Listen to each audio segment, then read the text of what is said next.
Have you ever prayed intensely for financial breakthrough yet lived each day in ways that quietly contradict that very prayer? You ask God for increase, but your habits may be signaling that you're not ready to handle it. God releases opportunities, but He entrusts abundance to those who can steward it.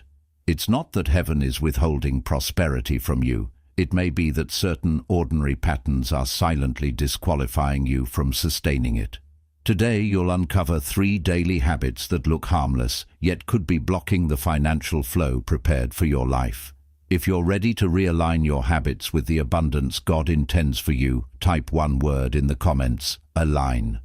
The first habit quietly blocking your financial breakthrough is this lack of discipline in the small things. It usually does not look serious. It feels normal. It feels harmless. But over time, it weakens your stewardship. It shows up in emotional spending. You say, "I had a hard day. I deserve this." You say it's only $15 to $30. You say, "I will cut back next paycheck." Small purchases, repeated often, they slowly drain margin. It also shows up when you do not track your money. Income comes in, expenses go out, subscriptions renew, but you never sit down to review where each dollar actually goes. Without tracking, there is no clarity. Without clarity, there is no control. It also appears as a lack of structure, no written budget, no automatic savings, no clear plan for giving, no strategy for debt reduction, no defined future goals. These are not dramatic sins. They are daily defaults, but they carry real spiritual and practical weight. Jesus addressed this directly in Luke chapter 16, verses 10 and 11. He said, "Whoever can be trusted with very little can also be trusted with much." Notice the principle. Trust in little comes first. Increase comes after. The test of stewardship is not the size of the resource.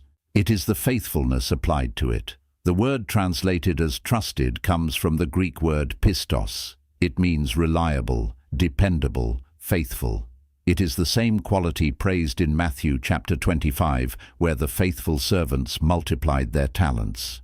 Here is the practical reality. If you cannot consistently manage $100 to $500 without leaking it through impulse purchases, forgotten subscriptions, or lifestyle creep, then you are demonstrating through your actions that you are not yet ready to steward $10,000 or $100,000.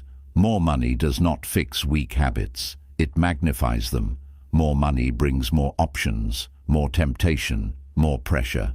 If discipline is not already built in, the small amounts increase, often produces stress, debt, pride, or loss instead of lasting blessing. This is not God being harsh. This is God being protective. He desires to entrust you with more, but only when your character can carry it without damaging you, your family, or your walk with Him. Here is the freeing truth. Faithfulness in little opens the door to much. You do not need a financial windfall to begin. You need intention in the ordinary. Track every expense for the next 30 days. Create a simple written budget. Put giving and saving first. Practice saying no to emotional spending. Practice saying yes to purposeful allocation. When you become faithful with what is already in your hand, you build capacity. You prove you can be trusted. You lay the foundation for greater responsibility. God will not release more into your care until you consistently manage what you already have. Start here. Master the small, then the much can follow.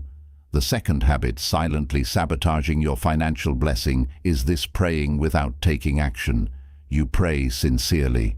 "Lord, open doors, send provision, bless my finances."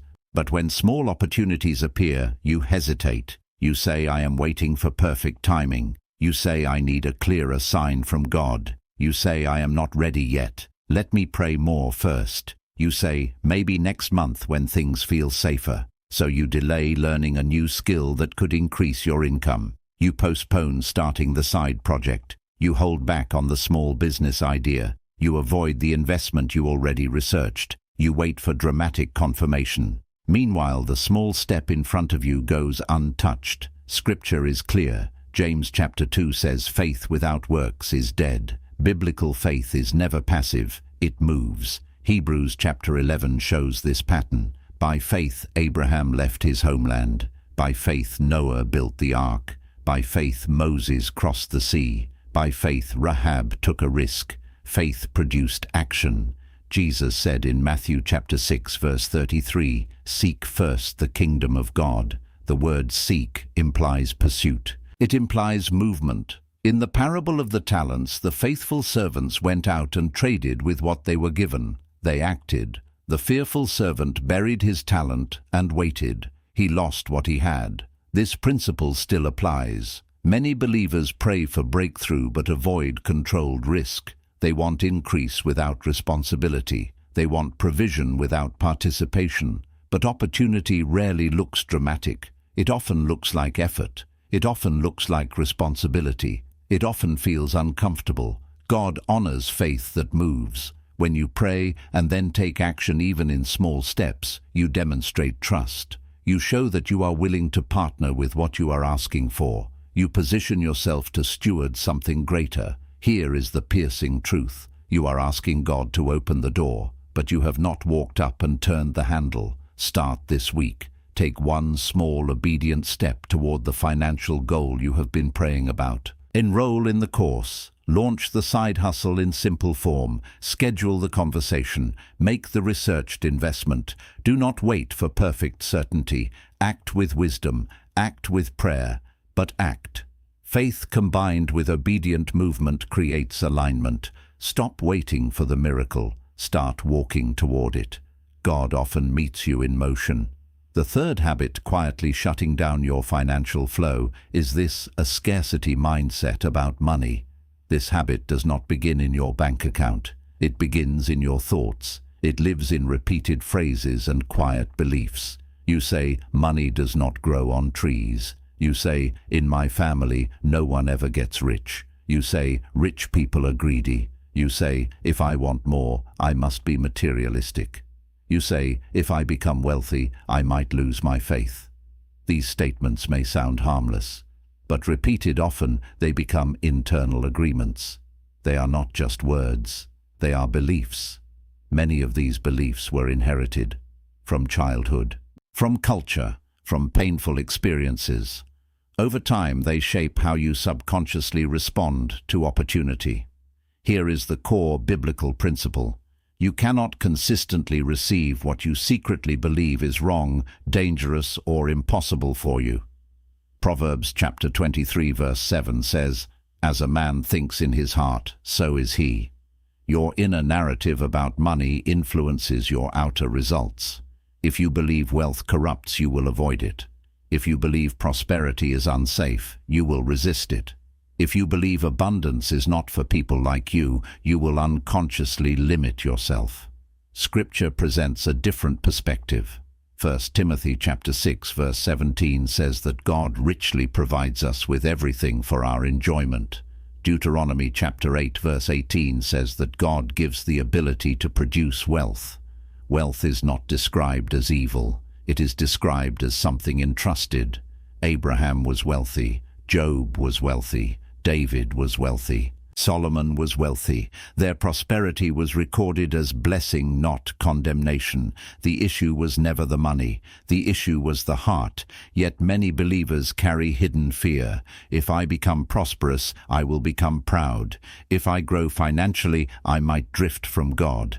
If I succeed, I will attract trouble. Fear influences behavior. You may avoid calculated risks. You may undervalue your skills. You may decline opportunities. You may overgive impulsively to prove you are not greedy. Without realizing it, you protect yourself from abundance. Money is neutral. It magnifies character. In disciplined, faithful hands, it multiplies blessing. In fearful or selfish hands, it multiplies damage. The solution is not rejecting prosperity. The solution is renewing your mind. Replace false beliefs with truth. Declare God is my provider. Wealth is a tool, not my identity. I can steward abundance faithfully. I can grow financially without losing my devotion. Your beliefs either open doors or keep them closed. Here is the direct truth. Wrong beliefs about money become locked doors you do not realize you are holding shut. Unlock them with biblical truth. Begin renewing your mind today. Speak abundance under God's lordship. Align your heart with stewardship, not fear. When your inner narrative changes, your financial posture changes. And when alignment begins in the heart, resistance begins to fade.